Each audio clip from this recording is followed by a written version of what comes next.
사도신경으로 새벽 예배를 시작하겠습니다. 나는 전능하신 아버지 하나님 전지의 창조주를 믿습니다. 나는 그의 유일하신 아들 우리 주 예수 그리스도를 믿습니다.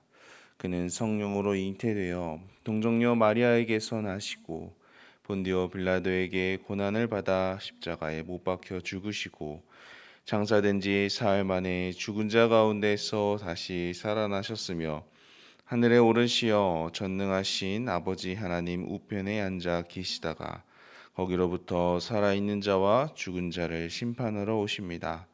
나는 성령을 믿으며 거룩한 공교회와 성도의 교제와 죄를 용서받는 것과 몸의 부활과 영생을 믿습니다. 아멘.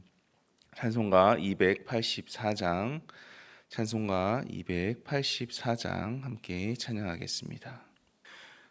오랫동안 모든 죄 가운데 빠져 더럽기가 한량 없던 우리들 아무 공로 없이 구원함을 얻어 하나님의 자녀 지금 되었네.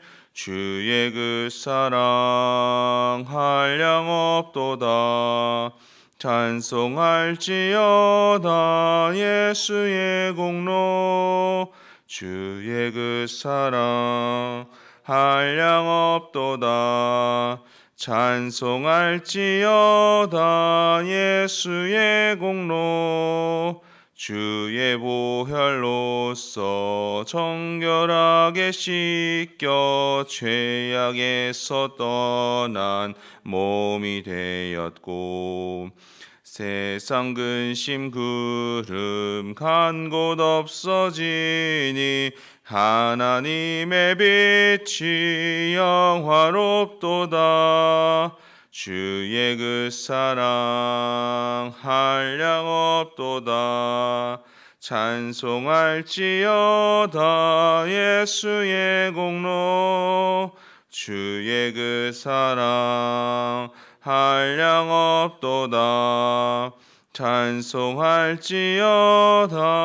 예수의 공로 죄의 깊은 잠과 뜬 세상의 꿈을 어서 깨어나라 나의 친구여. 은혜 받은 날과 구원 얻을 때가 지금 온 세상에 선포되었네. 주의 그 사랑 한량 없도다. 찬송할지어다 예수의 공로 주의 그 사랑 한량 없도다. 찬송할지어다 예수의 공로. 아멘. 이 시간 함께 기도하겠습니다. 먼저 우리나라 대한민국이 오직 하나님만 힘으로 삼고 주님만 의지하여 주의 손에 붙들림 받는 나라가 될 수 있도록 기도해 주시기 바랍니다. 세계 열방 가운데 수치를 당하지 않고 하나님을 증거하는 나라로 쓰임 받을 수 있도록 나라의 모든 위정자들과 국민들이 하나님만 경외하며 주의 뜻을 따라 공의와 정의를 행하는 나라가 될 수 있도록 이를 위해서 우리 민족 가운데 기도하며 깨어있는 자들이 더욱 많아질 수 있도록 함께 기도하겠습니다. 다음으로 교회를 위해서 기도하실 때에는 오늘도 우리 교회의 머리는 예수 그리스도이심을 선포하시며 주님만 다스리시고 통치하시는 교회가 될 수 있도록 육체의 소욕을 따라 행하지 않고 주의 동행하심과 인도하심을 소망하며 성령의 인도를 따라 살아가는 신령한 자들이 되어 주님께 영광 올려드리는 후한 백합의 가족들이 되도록 특별히 육체의 연약함 가운데 힘겨워하는 이들에게 주님께서 이번 한 주간도 위로해 주시고 힘 주시고 회복시켜 주시기를 함께 기도하겠습니다. 그리고 오늘은 러시아의 이성국 서지연 선교사님 위해서 기도할 때에 하루속히 종전되어 평화가 허락되도록 하나님께서 슬픔 가운데 있는 성도들을 위로해 주시고 희망을 허락하시도록 학업을 위해 한국에서 지내는 막내 예희가 한국에서도 잘 적응하며 하나님의 인도하심 가운데 나아가도록 기도 제목 주셨습니다. 나라와 민족을 위해서, 교회를 위해서, 러시아의 이성국 서지현 선교사님을 위해서 주님의 이름 한번 부르고 기도하겠습니다. 주여. 아버지 하나님, 오늘도 이 새벽에 함께 깨어 주님께 기도하며 나아갑니다. 우리의 기도를 주님께서 들으시고 주의 은혜 가운데 응답하여 주옵소서. 먼저 나라와 민족을 위하여서 기도합니다. 하나님, 이 나라 대한민국이 오직 하나님만 힘으로 삼는 나라가 될 수 있도록 주장하여 주시옵소서. 다른 것을 아버지 눈여겨보지 않게 하시고 다른 것을 의지하거나 기대지 않고 오직 여기까지 오게 하신 그 하나님의 은혜를 기억하면서 앞으로도 하나님께서 주장하시고 도우시고 세워주시는 나라가 될 수 있도록 아버지여, 우리나라가 그렇게 그 주님을 바라보면서 나아갈 수 있도록 도와주옵소서. 세계 열방 가운데 수치를 당하는 나라가 아니라 하나님의 영광과 하나님의 사랑과 하나님의 사람을 은혜를 아버지여 계속해서 드러내고 나타내는 데 쓰임받는 이 나라가 되게 하여 주시옵소서. 나라의 위정자들과 모든 국민들이 하나님을 경외하게 하시고 하나님을 믿고 주님의 뜻을 따라서 정의와 공의를 행하는 데 힘쓰는 아버지 모든 위정자들과 국민들 될 수 있게 하여 주옵소서. 이 일을 위하여서 아버지여 깨어 기도하는 자들이 더욱더 많아지게 하시고 하나님의 그 사랑을 바로 알아서 주님의 뜻 가운데 살아가는 자들이 더욱더 많아질 수 있도록 빛과 소금의 역할을 감당하는 이들이 더욱더 많이 세워질 수 있도록 은혜를 더하여 주옵소서. 교회를 위하여서도 기도합니다. 하나님, 늘 우리들 믿음으로 선포하며 고백합니다. 우리 교회의 머리는 오직 예수 그리스도이십니다. 주님만 통치하시고 주님만 다스려 주시옵소서. 주님이 주장하시는 대로, 주님이 인도하시는 대로 나아가는 우리 교회가 되게 하여 주시옵소서. 교회에 속한 모든 성도들이 육체의 소욕을 따르지 않게 하시고 성령의 인도하심과 성령의 동행하심을 따라가는 신령한 자들이 되어서 하나님의 뜻을 기쁘시게 하여드리는, 하나님의 뜻을 이루어드리는 모든 성도들 될 수 있게 주님 도와주시옵소서. 아버지, 육체의 연약함으로 인하여서 힘겨워하는 자들이 있습니다. 하나님, 그 아픔과 그 고통을 주님께서 아시오니 오늘도 찾아가 주셔서 이번 한 주간을 살아낼 힘과 주님의 위로와 또 주님의 회복을 더하여 주시옵소서. 그래서 어떠한 상황 가운데에서도 하나님을 소망하며 주님을 갈망하며 주와 함께 이 시간들을 이겨낼 수 있도록 주님 은혜를 더하여 주옵소서. 러시아의 이성국 서지현 선교사님을 위하여서도 기도합니다. 하나님, 하루속히 종전될 수 있도록 주장하여 주시옵소서. 하루속히 평화가 허락되도록 주님께서 함께하여 주시옵소서. 슬픔 가운데 있는 성도들을 주님 위로하여 주시고 하나님의 희망을 더하여 주시어서 절망 가운데에도 빛을 볼 수 있는 성도들 되게 하여 주옵소서. 학업을 위하여서 한국에서 지내고 있는 막내 예희를 주님께서 지켜주셔서 하나님 한국에 잘 적응하며 또 하나님의 인도하심 가운데 나아가도록 주님께서 동행하여 주시옵소서. 오늘도 우리들 믿음으로 기도하였습니다. 하나님, 우리 가운데 주님 함께하여 주시고 주님의 은혜로 하나님의 능력으로 역사하여 주시옵소서. 감사합니다. 주님. 하나님 아버지, 우리에게 새 하루를 허락해 주심을 감사합니다. 우리에게 주어진 시간을 하나님의 나라와 하나님의 의를 위해 사용할 수 있도록 인도하여 주옵소서.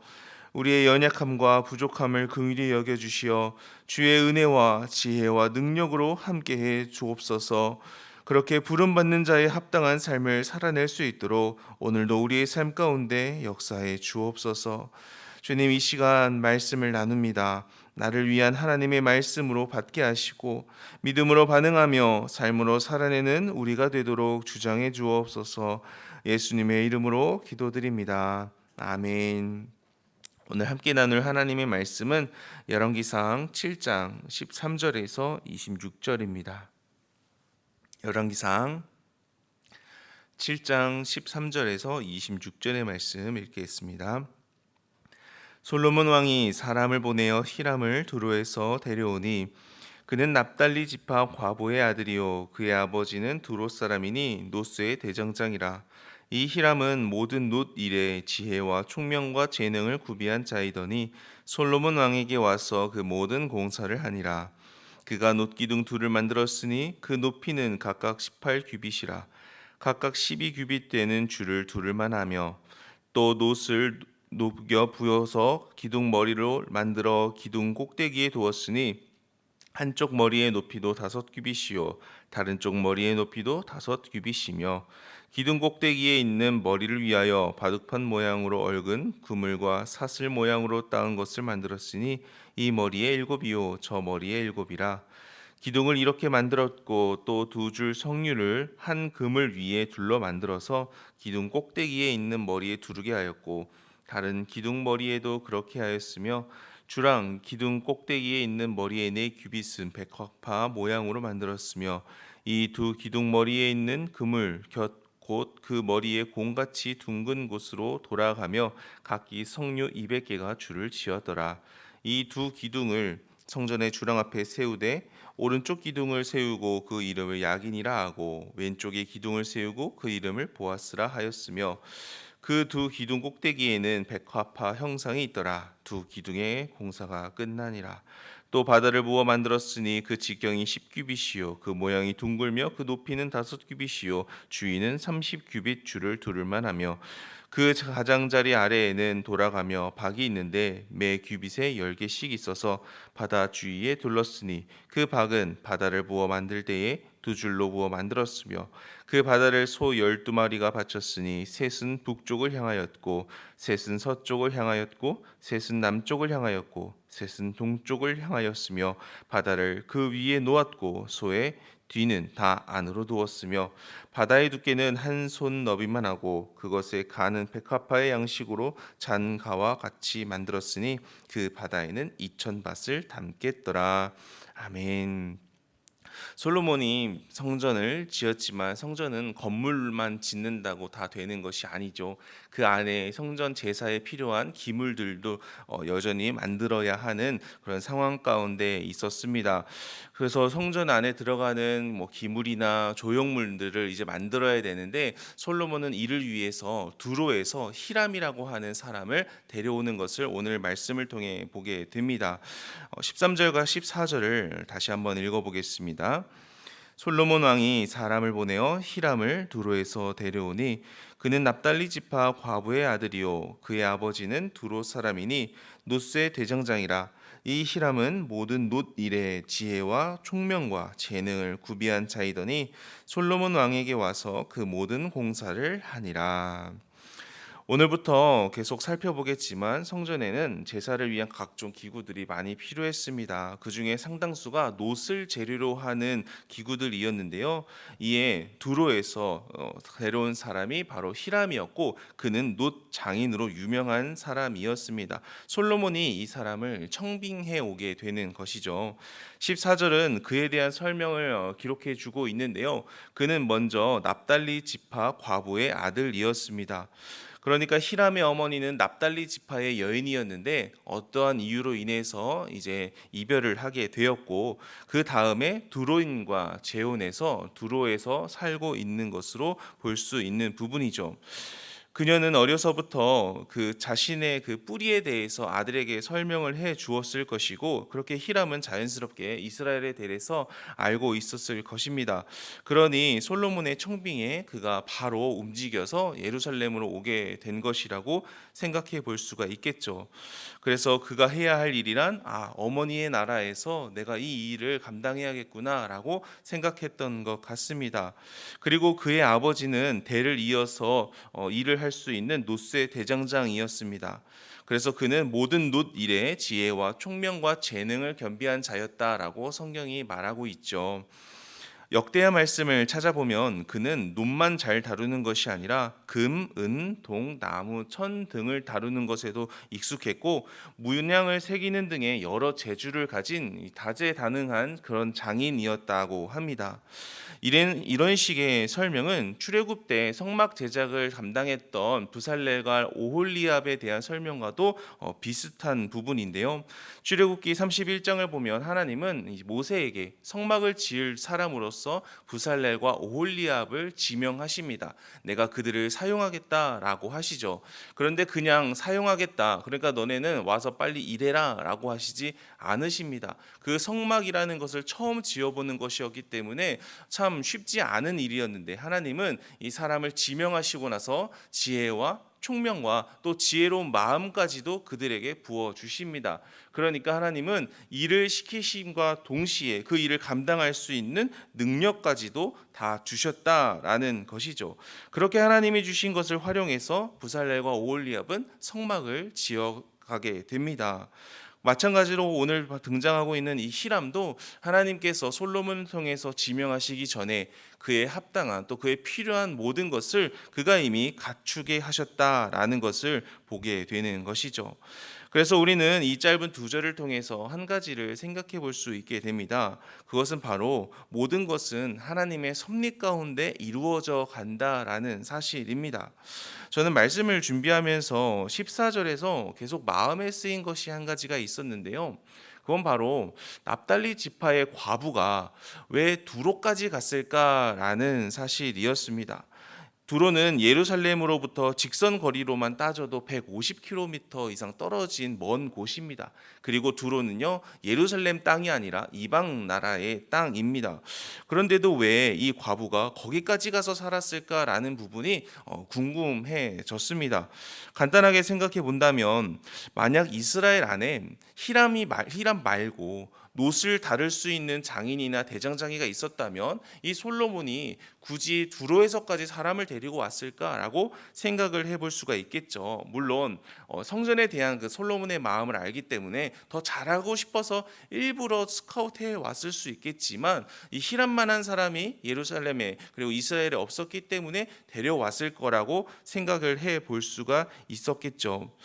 그렇다고 해서 이제 이 히람의 어머니가 이 과부로서 이 예루살렘에 그리고 이스라엘에 대한 안 좋은 마음을 가지고 있었다면 그녀는 이 히람에 대해서 이 히람에게 이스라엘에 대해서 안 좋은 이야기들을 많이 했었을 겁니다.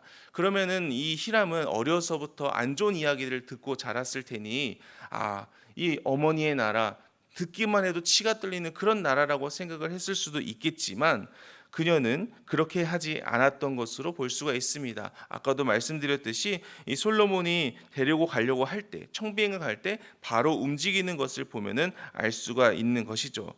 그러니 이 히람의 어머니, 그러니까 납달리 지파의 그 과부는 어떠한 이유로 인해서 이 처음 남편과 이별을 하게 되었고, 그녀는 그 예상치 못할 일로 인해서 과부가 되었지만 그 일 때문에 이 두로까지 오게 되었다라는 것입니다. 그렇게 해서 그곳에서 만난 사람이 바로 히람의 아버지였던 놋 대장장이었던 것이죠. 그 남편과 만나서 그는 이 히람을 낳게 되었을 것이고 또 어려서부터 히람은 자연스럽게 놋새를 다루는 일을 접하면서 익힐 수 있었고 또 놋 장인으로까지 자라날 수 있었을 것이다. 그러니 이유가 무엇이었든 간에 히람의 어머니가 과부가 된 사실은 참 안타까운 일입니다. 또 고향을 떠나서 이방 땅에서 살아가야 했던 것은 그것도 참 서글픈 일이죠. 하지만 우리는 이 과정을 통해서 하나님께서 먼 훗날 이 성전 건축을 위해서 이 일을 준비하셨겠구나라고 생각을 해볼 수 있었던 것입니다. 그렇다고 해서 하나님이 슬픔에 빠진 그녀를 그 과부가 된 그 여인의 그 사연을 이용만 하신 것일까? 그렇다고 볼 수도 없겠죠. 왜냐하면 그녀가 과부임에도 또 이 히람의 아버지인 이 사람을 만나서 놋 대장장이를 만나서 새롭게 살아갈 수 있도록 하나님께서 그녀의 발걸음을 인도해 가셨다라고 볼 수 있기 때문입니다. 그러니 그 여인은 하나님을 향해서 바른 믿음을 계속 가지고 있을 수 있었고 어려서부터 히람에게 그 이스라엘에 대해서 그리고 자기가 믿는 그 하나님에 대해서 선하게 좋게 이야기해 줬을 것이고 또 그 상처를 하나님께서 보듬어 가시고 또 다듬어 가시는 그 삶의 여정을 통해서 하나님이 우리를 이렇게 인도해 가셨구나, 인도해 오셨구나라는 것을 그녀는 보게 되었을 것이죠. 그리고 마침내 자기의 아들이 그 성전 건축의 일로 인해서 불려가게 되었을 때 하나님이 이렇게 하시기 위해서 나를 여기까지 오게 하셨구나라는 고백을 했을 것 같습니다. 어제 주일 일부 예배 때 오세현 전도사님이 설교를 하셨는데요. 설교 제목이 가슴 아픈 날도 기쁜 날도 여정입니다 였습니다. 오늘 여기 히람의 어머니인 납달리 지파 과부의 삶을 어제 일부 예배 설교 제목과도 연결지어 볼 수 있을 것 같습니다. 그녀에게 일어났던 가슴 아픈 날들이 히람이 선택을 받아서 성전 일꾼으로 불려가게 될 때 그 가슴 아픈 날은 기쁜 날로 바뀌게 되었겠지요. 그리고 그 순간 그녀는 하나님의 섭리를 인정할 수밖에 없었을 것이고, 비록 이방 땅이지만 앞으로 남은 여정들까지도 그런 하나님을 신뢰하면서 그 섭리를 기대하면서 살아가지 않았겠습니까? 사랑하는 성도 여러분, 우리는 이 세상을 살고 있지만 우리는 본향을 향해 살아가고 있는, 또 그렇게 나아가고 있는 순례자들입니다. 우리의 종착지는 이 땅이 아니라 하나님의 나라죠. 그렇기에 오늘 우리의 삶은 그 하나님의 나라를 향해 걸어가고 있는, 또 살아가고 있는 여정이요, 또 과정입니다. 그 과정 속에 가슴 아픈 일도 있고 또 때로는 기쁜 일도 있습니다.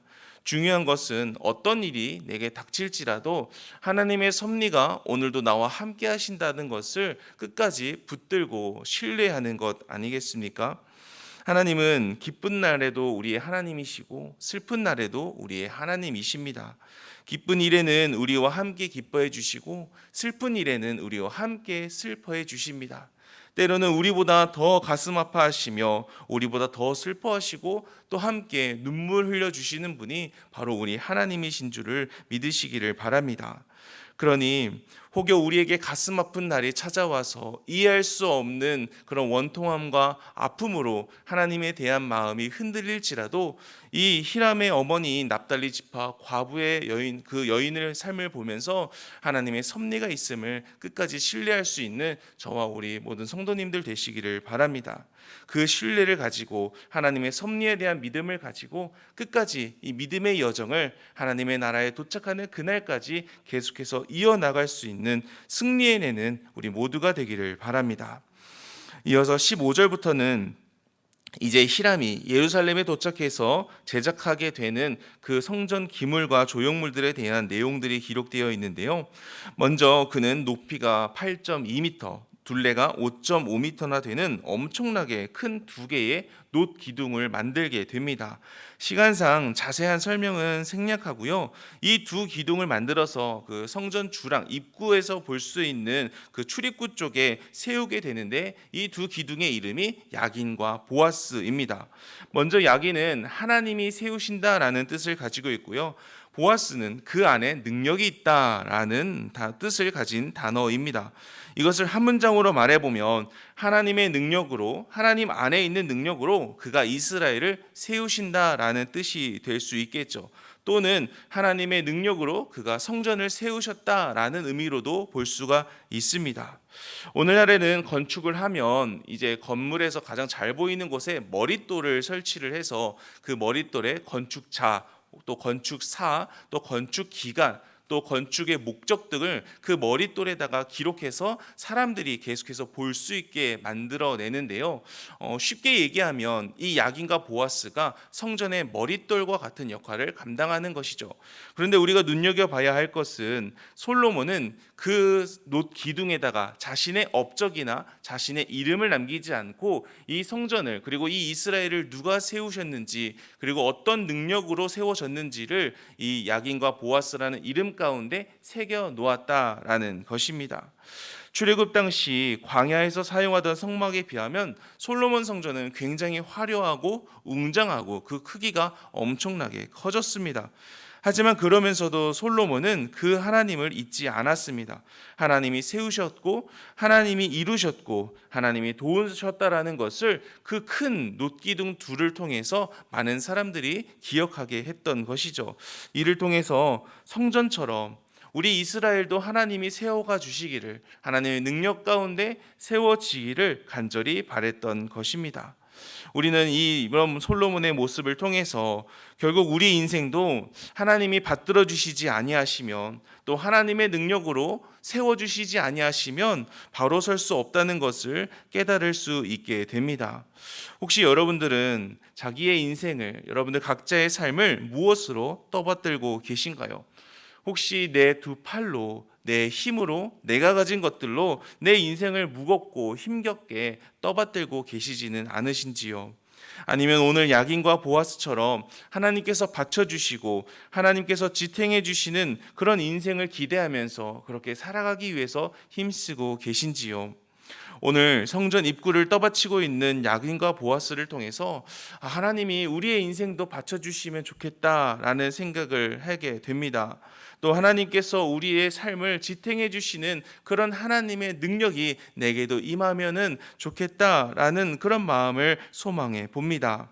하나님의 은혜와 사랑이 우리의 삶을 받쳐 주시기를, 또 때로는 말씀과 기도가 우리의 삶을 받들어 주시기를 기대하면서 우리는 오늘 이 말씀을 보게 되는 것이죠. 그렇게 놋기둥이 우리의 삶을 받쳐준다면 우리의 삶이 쉽게 허물어질 수가 없기 때문입니다. 기둥이 튼튼하면 집은 무너지지 않습니다. 마찬가지로 하나님께서 우리의 삶을 받쳐주시고 지탱해 주시면 우리의 인생은 무너질 수가 없습니다. 아무리 무거운 바위가 날라와서 우리 인생의 지붕을 다 부서뜨릴지라도 그 기둥만 멀쩡하다면 지붕은 새로 올리면 그만이니 말입니다. 그러니 우리의 인생을 하나님께서 붙들어 주시고 받쳐주시고 지탱해 주시기를 기도하고 간구하는 저와 여러분들 되기를 바랍니다. 나는 약하지만 그러나 야긴과 보아스와 같은 기둥으로 하나님이 우리를 붙잡아 주셔서 어떤 풍랑이 올지라도 무너지지 않는, 절대로 쓰러지지 않는 저와 여러분의 삶의 인생이 되기를, 그러한 집의 소유자들 되기를 주님의 이름으로 축복합니다. 마지막으로 23절부터 26절은 놋바다와 그 놋바다를 바치는 소 형상을 만드는 내용이 기록되어 있는데요. 성막 시절에 쓰였던 물두멍이 바로 오늘 본문의 놋바다입니다. 이스라엘 사람들의 사고에는 많은 물이 담겨져 있으면 그것을 다 바다라고 불렀는데요. 그래서 갈릴리 호수도 그 사람들은 이 바다라고 불렀던 것이죠. 그러니 이 놋바다라고 한다면 이 놋 그릇에, 이 물통에 많은 물이 담겨져 있어서 이 놋바다로 불리게 되었다는 것을 우리는 이해할 수가 있습니다. 그런데 이 놋바다도 이 성막의 물두멍과 비교해 보면 여기에 담겨진 하나님의 은혜가 있다라는 것을 발견할 수가 있게 되는데요. 성막 기구를 제작할 당시 하나님은 정말 작고 사소한 것까지도 모든 모양과 또 색과 치수를 다 정해 주셨습니다. 하지만 유일하게 이 물두멍만큼은 그 치수가 정해져 있지 않았는데요. 이 물두멍의 용도가 무엇인가요? 바로 제사장이 성막에 들어가기 전에 손을 씻는 정결 예식을 하기 위해서 만들어진 것이 바로 이 물두멍이었습니다. 그런데 이 물두멍만 얼만큼 크게 만들어야 되는지를 가르쳐 주지 않으셨다라는 것이죠. 이는 우리가 하나님 앞에 죄 씻음의 용서를 받고자 한다면 그 어떤 죄도 아무리 큰 죄라고 할지라도 다 용서해 주시겠다라는, 다 품어 주시겠다라는 그런 하나님의 마음이 담긴 것을 의미합니다. 만약 지금 만든 물두멍이 담을 수 없는 죄나 사람이라고 한다면 그 물두멍을 더 크게 만들어서라도 내가 너희를 용서해 주겠다, 너희가 원하기만 한다면, 내 앞에 나오기만 한다면 내가 정결하게 해주겠다, 그러니 너희는 어떠한 죄든지 아무리 크고 또 아무리 험악한 죄라고 할지라도 내게 와서 죄의 사함을 구하라는 그런 하나님의 마음이 담긴 것이죠. 그래서 정결해지기를 원하기만 한다면 제한 없이 만들고 싶은 만큼 크게 만들어서라도 용서함을 받으라는 그런 하나님의 뜻으로서 치수를 정해주지 않은 것입니다. 그런데 그 물두멍이요, 실제로 성막 시절보다 이 성전 시대에 들어와서 더 커진 것을 볼 수가 있습니다. 이 성막 시대의 물두멍 크기는 치수가 정해져 있지 않기 때문에 정확하게 알 수는 없지만 대략적으로 생각을 해본다면 역대하를 보면 이 번제단이 4배가 커진 것을 알 수가 있는데요. 이 솔로몬이 지은 제단은 가로 세로가 약 9m가 됩니다. 하지만 성막 당시의 번제단은 이 솔로몬 솔로몬 제단의 그 4분의 1이었던 가로 세로 2.2m 정도가 되는 것이죠. 그런데 솔로몬이 만든 그 물두멍의 크기, 놋바다의 크기가요, 이미 성막 당시에 번제단을 뛰어넘습니다. 그러니까 성막대에 썼던 번제단보다 솔로몬은 더 큰 물두멍을 만들어 놓았다라는 것이죠. 당연한 것입니다. 성막이보다 성전이 더 커졌으니까 그에 대한 기구들도 더 커졌다는 것은 당연한 것이죠. 그런데 그냥 커졌구나라고만 생각할 것이 아닌 것은 이스라엘이 성막을 만들었을 때보다 성전을 지기까지 얼마나 많은 죄들을 지었던가요? 우리가 민수기를 통해서 살펴보았지만 그들은 기회만 되면 죄를 지었습니다. 또한 이 성전이 지어지고 있는 솔로몬 시대에도 우상 숭배는 여전했습니다. 그런데 하나님은 그런 그들을 그냥 바로 벌하지 않으셨죠. 물두멍의 크기를 몇 배는 더 키우셔서 얼마든지, 그리고 누구든지 너희가 나에게 나와서 죄 용서함을 구하라고, 깨끗함을 받고 싶다면 내게 나와서 손을 씻으라고 말씀하십니다. 만약에 솔로몬이 만들었던 그 5m 정도 되는 물두멍이 작다면 너는 더 큰 물두멍을 만들어서라도 내가 너희를 품어주고 용서해 줄 테니 얼마든지 나에게 나와서 정결해지기를, 용서함 받기를 구하라고 말씀해 주고 계신다는 것이죠. 요한일서 1장 9절의 말씀을 세 번역으로 읽어드리겠습니다. 우리가 우리 죄를 자백하면 하나님은 신실하시고 의로우신 분이셔서 우리 죄를 용서하시고 모든 불의에서 우리를 깨끗하게 해주실 것입니다. 하나님은 언제든지 그리고 얼마든지 우리의 죄를 용서해 줄 준비가 되어 계신 분이십니다. 우리 하나님은 이스라엘이 지었던 그 죄의 양과 질에 맞게 물두멍도 키워내신 분이시죠. 또한 우리를 죄 가운데서 구원하시고 정결하게 하시기 위해서 이제는 물두멍이 아니라 모든 인류의 죄를 받을 수 있는, 품어주실 수 있는 예수님까지 보내주셔서 우리를 정결케 하시는 분이 바로 하나님이십니다. 그런 주님 앞에 서는 우리에게 혹시 여전히 남아있는 죄의 흔적들이 있다면, 또 여전히 영향을 받고 있는 그 죄의 뿌리들이 남아있다면 오늘 이 말씀을 통해서 하나님 앞에 나아가 회개하며 죄사함을 구하는 저와 여러분들 되기를 바랍니다. 그럴 때에 하나님은 용서해 주시는 분이십니다.